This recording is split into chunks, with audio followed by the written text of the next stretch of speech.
Hello everyone, welcome back to Cuckoo's Corner. Today I'd like to read to you from a story called Gus and the Baby Ghost. This is a book by Thayer. There's several of these Gus the Ghost books and we really love these. They're oldies but goodies. Here's Gus hanging a bunch of baby diapers. And Gus and a baby with a rattle. Gus the Ghost and Mr. Frizzle ran the historical museum. Gus at night, Mr. Frizzle during the day. Mr. Frizzle lived upstairs. Gus had an attic apartment. Cora the cat lived here and there, and Mouse the mouse had his own private quarters. Late one night, when Gus was in charge, Cora came in from a moonlight walk and said, "A baby ghost's outside." And there's Cora the cat. Sure enough, a baby ghost wrapped in a ghostly blanket lay on the step.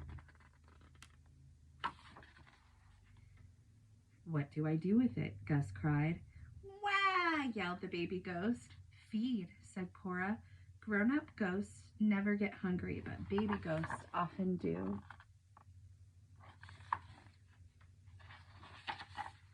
Gus carried the baby ghost and its blanket into the old-fashioned kitchen and found some warm milk.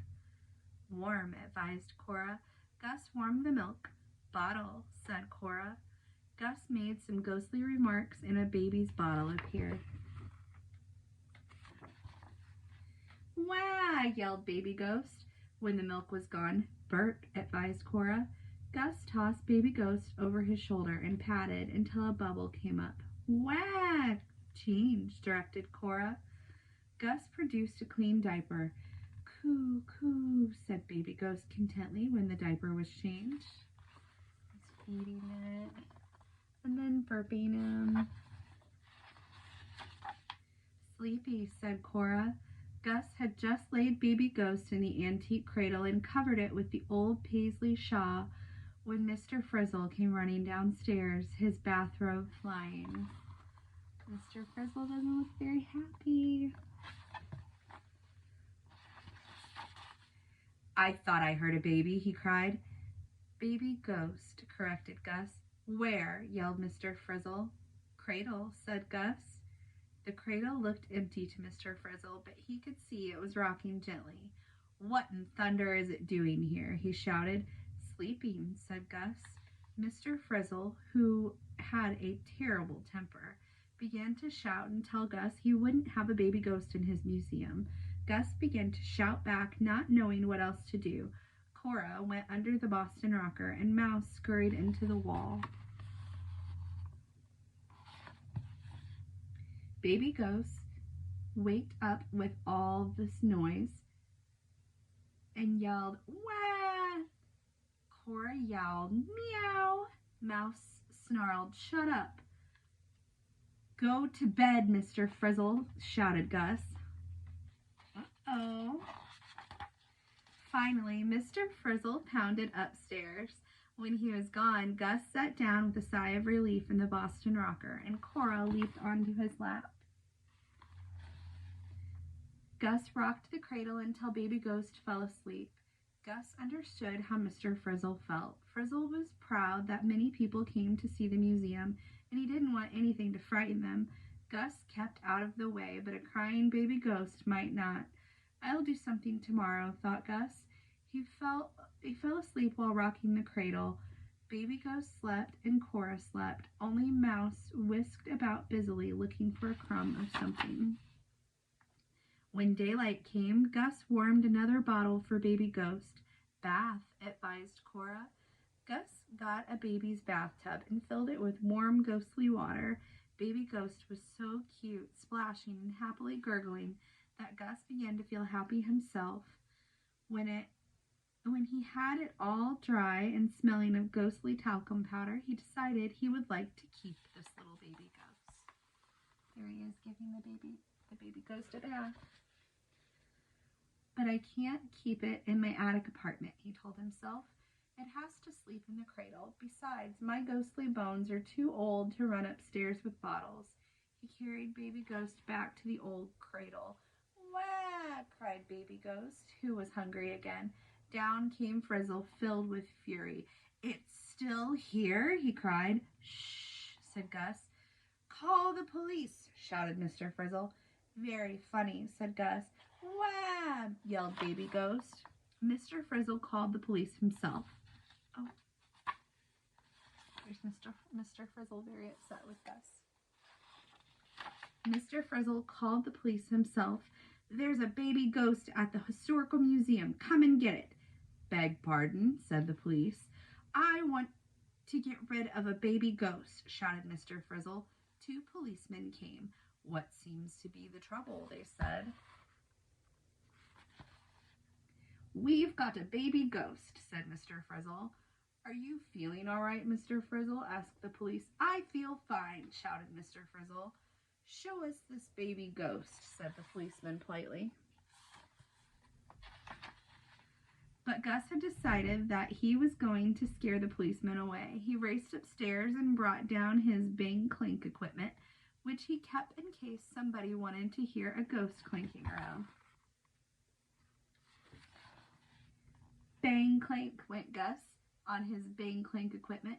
Wah! Yelled Baby Ghost at the noise. The policemen turned pale and bumped into each other, racing out the door.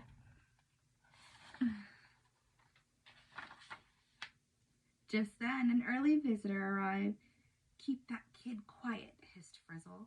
Gus snatched Baby Ghost from the cradle and gave it a bottle. He sang a ghostly lullaby until it went back to sleep.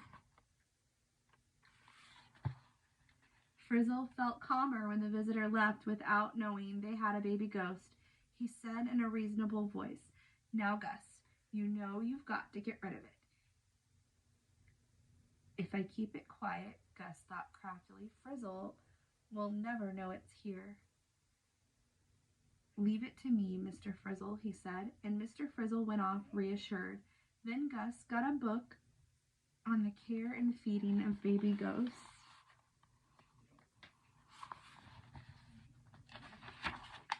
He ordered milk from the milkman and put in supplies of baby food, ghostly diapers, and talcum powder to keep Baby Ghost comfy.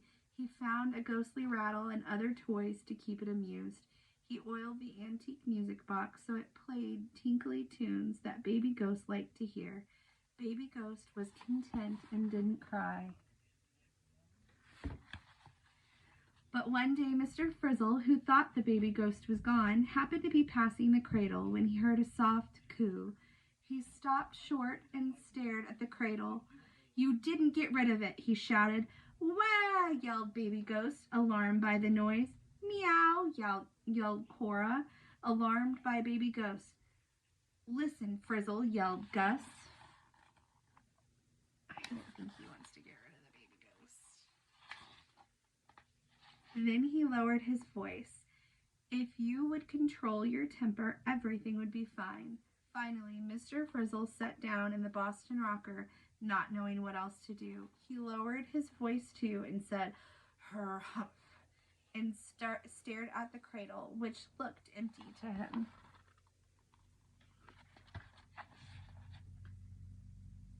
Do you swear it won't cry and ruin business? He demanded. If you don't come roaring around, retorted Gus. Her humph, said Mr. Frizzle. Then Gus put up a large sign, Quiet, please, to remind Mr. Frizzle. Mr. Frizzle began to talk to visitors in hushed tones. He stopped shouting at Gus, and he didn't even say har humph, because he didn't want to make Baby Ghost cry and alarm the people. But Gus saw him glance at the cradle sometimes, and he knew Mr. Frizzle was nervous. There's Gus's sign. One day, Mr. Frizzle was telling a lady visitor in hushed tones so he wouldn't wake Baby Ghost, "This is an antique cradle." Suddenly, Mr. Frizzle, the visitor, and Gus, who was nearby, were startled to hear quite plainly, "Coo." The baby made noise. "Have you got a baby ghost?" the lady cried. "Certainly not," cried Frizzle. "Oh, I wish you had a baby ghost," said the lady sadly. Frizzle looked at the lady in surprise. He eyed her suspiciously. Was she joking? He liked to please the visitors to his museum, so finally Frizzle said cautiously, "We might have a small baby ghost." The lady rushed off to tell her friends that this wonderful, delightful historical museum had something very special, a real baby ghost. Soon crowds of people came, tiptoed in, and stood around waiting to hear the baby ghost in the antique cradle under the old paisley shawl say, "Coo." Lines and lines of people to see baby ghost. Or I guess more to hear baby ghost. "Your baby ghost sounds so happy," everyone whispered. Mr. Frizzle proudly whispered back, "Oh, our baby ghost has a happy home, that's why." Before long, baby ghost was a permanent member of the household. Sometimes when the museum closed after a busy day, Mr. Frizzle sat down in the Boston rocker in rare good humor. Cora leapt into his lap. Mouse kept as quiet as a mouse. Mr. Frizzle rocked the cradle.